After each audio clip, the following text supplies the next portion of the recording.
सुंदर वन में हर तरफ हरियाली थी। इसी जंगल में रानो नाम की एक छोटी, मासूम और बेहद दयालु चिड़िया रहती थी। रानो का दिल सोने का था। वो खुद भूखी रह सकती थी, लेकिन किसी दूसरे पक्षी को मुसीबत में नहीं देख सकती थी। रोज की तरह रानो सुबह सुबह उठकर अपने घोंसले से बाहर निकली। सामने ही टुनटुनी चिड़िया परेशान बैठी थी।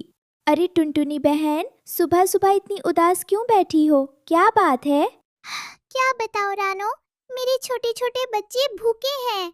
कल रात से तेज हवा चल रही थी, मुझे दाना ढूंढने का मौका ही नहीं मिला। बस इतनी सी बात? तुम यहीं रुको, मैं अभी आई। रानो उड़कर गई और थोड़ी ही देर में अपने पंखों में दबाकर ढेर सारे गेहूं के दाने ले आई। लो बहन, पहले बच्चों को खिलाओ। जब तक रानो जिंदा है, सुंदरवन में कोई बच्चा भूखा नहीं सोएगा।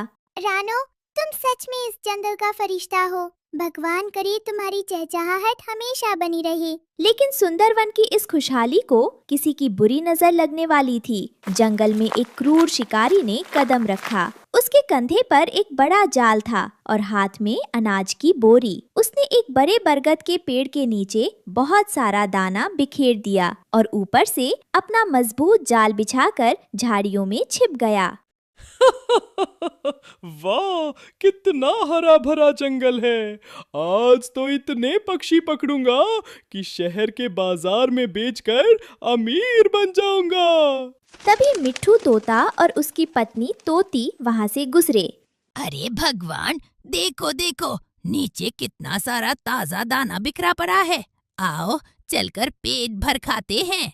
देखते ही देखते कालू कौवा, कौवी, मिट्ठू तोता, तोती, कबूतर और टुनटुनी चिड़िया जमीन पर दाना चुगने उतर गए। तभी शिकारी ने एक बड़ा सा जाल उन सब के ऊपर गिरा दिया।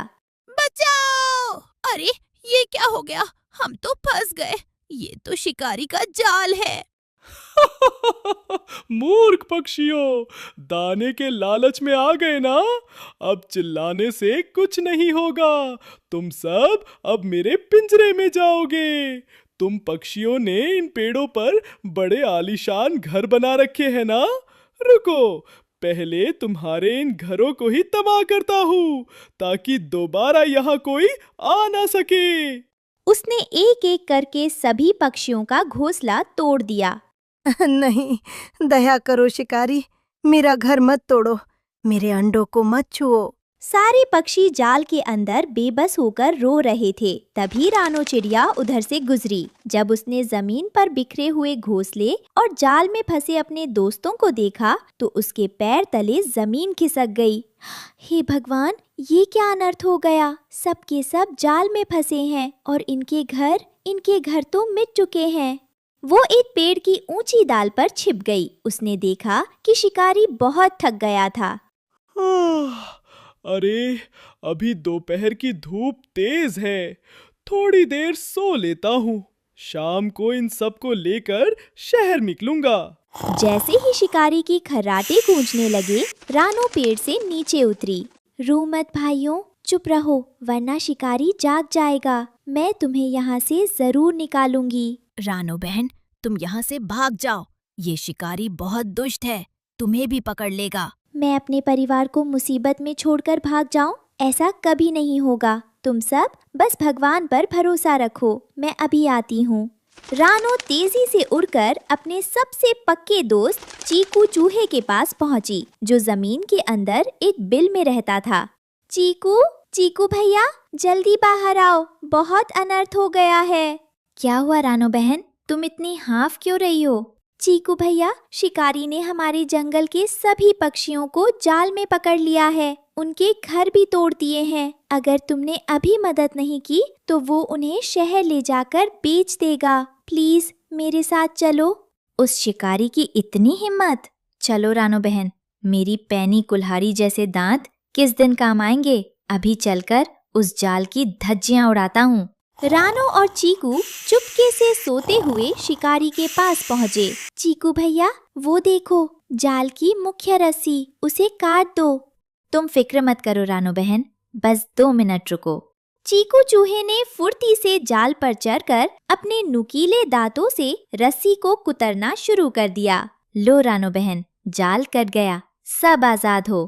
पक्षियों भाइयों, कोई शोर नहीं करेगा। धीरे से जाल से बाहर निकलो और बिना आवाज किए आसमान की तरफ उड़ जाओ। चलो जल्दी करो। एक एक करके सभी पक्षी जाल से बाहर निकले और एक साथ आसमान में उड़ गए। पंखों की इस आवाज से शिकारी की नींद अचानक खुल गई। अरे अरे, ये क्या आवाज है? मेरा जाल किसने काटा? जब उसने देखा कि पूरा जाल खाली पड़ा है और आसमान में सारे पक्षी उड़ रहे हैं, तो वो गुस्से से लाल पीला हो गया।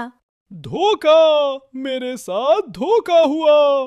किसने किया ये? मिल जाए तो उसकी गर्दन मरोड़ दूं। मेरी सारी मेहनत बर्बाद हो गई। वो गुस्से में जंगल से बाहर भाग गया। शिकारी तो चला गया, लेकिन पक्षियों के सामने अब एक पहाड़ जैसी मुसीबत खड़ी थी। हम आजाद तो हो गए रानो, लेकिन अब हम रहेंगे कहाँ? मेरा सुंदर घोंसला टूट गया। आज रात मेरे बच्चे खुले आसमान के नीचे कैसे सोएंगे?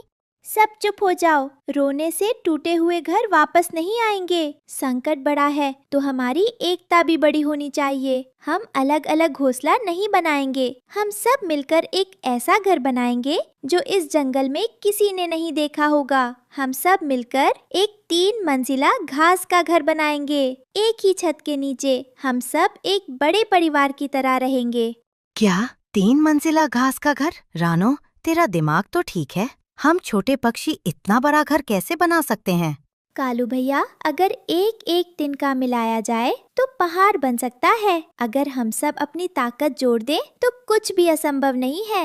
हाँ रानो, मैं तुम्हारे साथ हूँ। मैं सबसे मजबूत घास चुनकर लाऊंगी। हम पेड़ों की मजबूत टहनियाँ ढूंढ कर लाएंगे। हम मिट्टी और गीली लकड़ी का इंतजाम करेंगे। सारे पक्षी एक नए जोश के साथ काम पर लग गए। चलो दोस्तों, शुरू हो जाओ। सबसे पहले जमीन से ऊपर पहली मंजिल की बुनियाद रखेंगे। मिट्ठू भैया, वो मोटी लकड़ी यहाँ लगाओ।